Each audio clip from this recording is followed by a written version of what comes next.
And now it's time for Guerilla Roundup. They'll let you know what happened overnight when things transpire you whilst you sleep. Right there in the loop you keep. Here we go. Welcome to Guerilla Roundup of Day 4 of the World Test Championship final between Australia and India at the Oval. Another beautiful day. I'm joined today, I'm pleased to say, by the wonderful Bear. Welcome, Bear. Good afternoon. Good evening, I suppose, where you are. Oh, so good morning. Good morning. Yeah, probably. What time is it? 2 in the morning?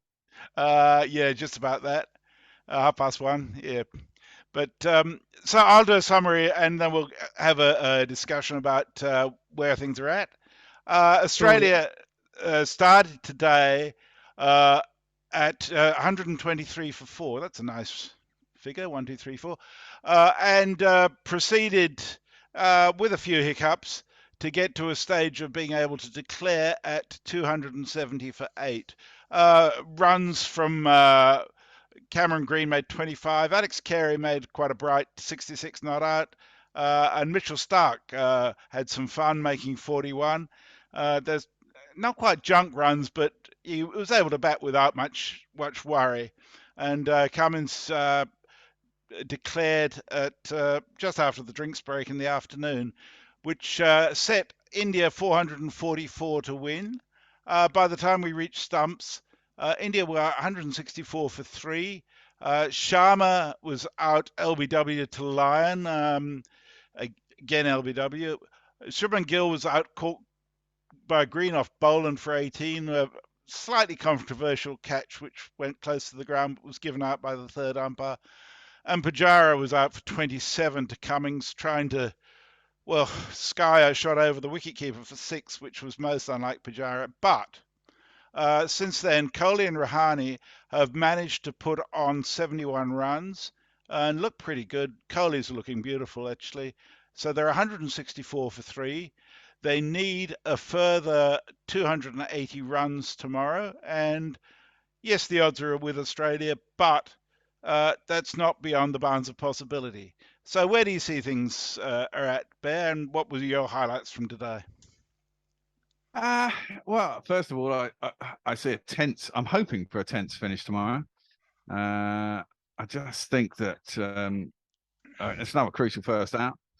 India, of course, can't afford to. Well, India can't afford to lose. That early wicket goes down in the first half hour, and even if that happens, they can battle through to lunch with only loss of one wicket.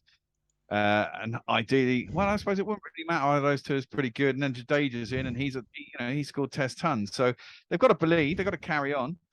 My highlight of the day, I'm trying to think what my highlight of the day was. I can't think of one really. That's pretty pathetic. Pujara uppercutting and getting out springs to mind. That was a little bit foolish. Yes. Yeah. And Rohit once again getting out to a straight ball. I mean, he just swept over the top of it. Yep. Highlights for Australia, I suppose. Lowlights if you're an Indian. Yep. Well, I mean, from an Australian point of view, the highlight didn't actually drop any catches or take wickets from no balls today. I guess if I'd have seen it, my highlight might have been Marnus Labuschagne getting out this morning. I'd have been very happy to see it. But unfortunately, I left my phone at home, was in the car, and didn't even hear it. So he was out by the time I got back. But I was very happy about that. So that'll be a highlight in absentia. Yes. Well, I think you can anticipate there'll be a big crowd at the Oval tomorrow. And Indians' hopes will be very high if they don't lose more than one wicket by lunchtime. So it could indeed be very tense tomorrow. I think as far as India's bowling is concerned, I think it continued to be, if you like, serviceable, but not good. There wasn't a lot of depth there. They're missing Bumrah really badly. And although they got wickets fairly regularly, there was no sense of impending doom from Australia's point of view. The pitch, I think, played easier today than it did yesterday because the sun was out on it from very early on. Yeah, I think that has more to do with it, actually. This pitch looked a lot more placid than it had to for any of the 3 days previously. And as it's the 4th day pitch, you kind of expect, hopefully, a little bit more. There was definitely uneven bounce, and there has been all test.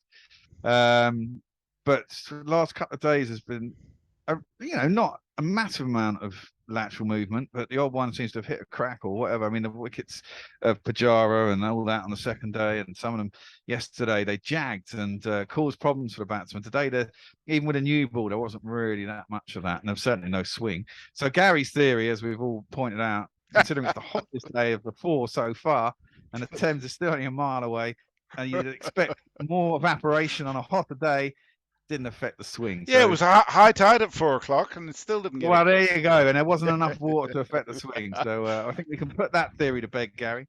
Well, what may be interesting is that the Met Office are forecasting that it'll start with some cloud cover in the morning, which we didn't have today. So that might make things a little trickier for India first up if Australia can exploit any swing that is there. But this ball is now, what is it? It must be about 40 overs. 40 overs. Right. So half its life has been taken. Yeah. And they've scored 164 runs in those 40 overs. If they can score again that rate, maybe a little bit higher, and lose 1-2 wickets, they'll be about 120, 30, 40 shy. Yep. And the new ball comes up.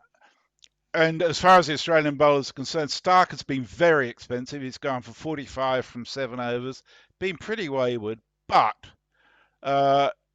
the fact is that Kohli and Rahane are the perfect batters to exploit anything, because Kohli is looking in just gorgeous touch at the moment, isn't he? Yeah, and there's a lot of singles out there, Yep. This experience that comes in. I mean, this is it. We've talked about Bazball, Stokey, Cullen ball, but I mean, actually, a lot of teams are taking it on now. If you actually play the ball into a space, you can get a run. Don't have to be scared of hitting it. Not so much about leaving as finding a gap and trusting your technique. Yep.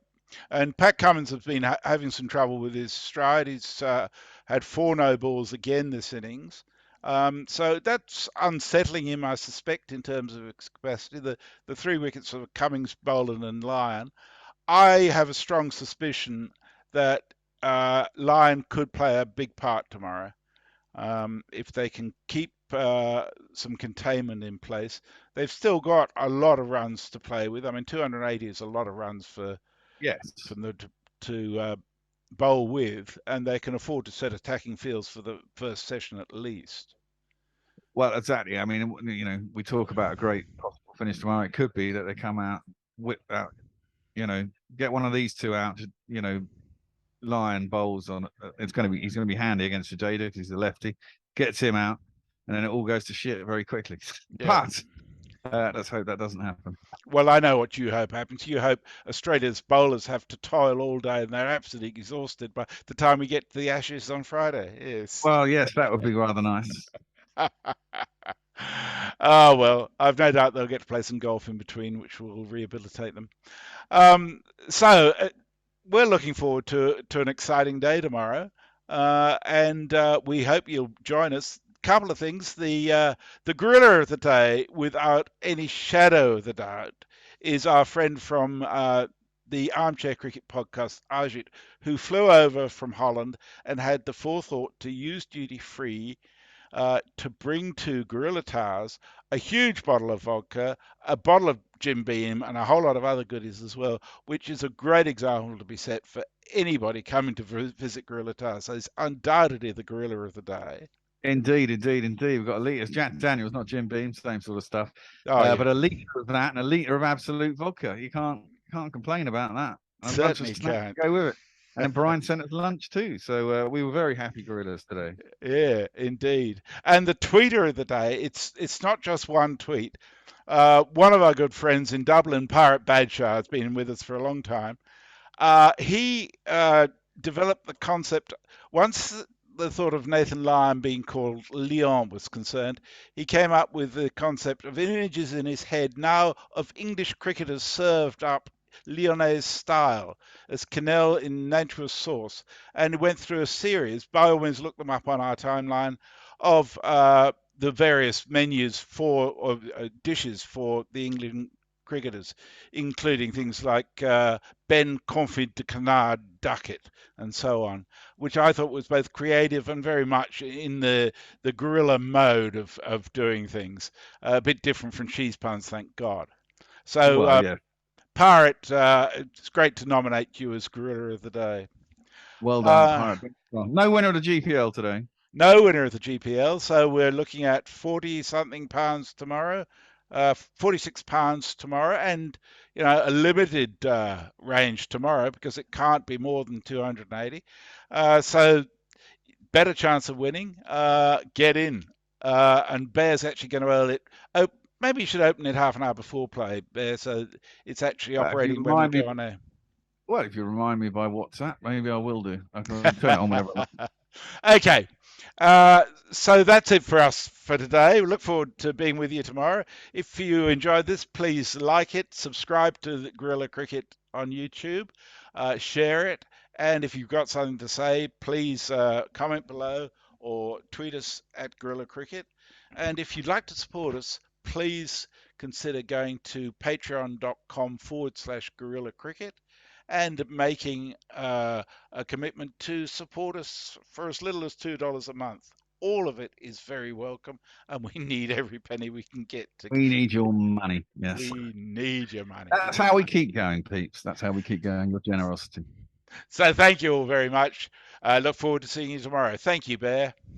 Thank you, Jez. Well, I won't see you tomorrow. I'm not in tomorrow. It's my day off on the final day of this exciting test, but I'll be working remotely and keeping an eye on it. I've no doubt. See you all later. Bye. And now it's time for Guerilla Roundup. They'll let you know what I have.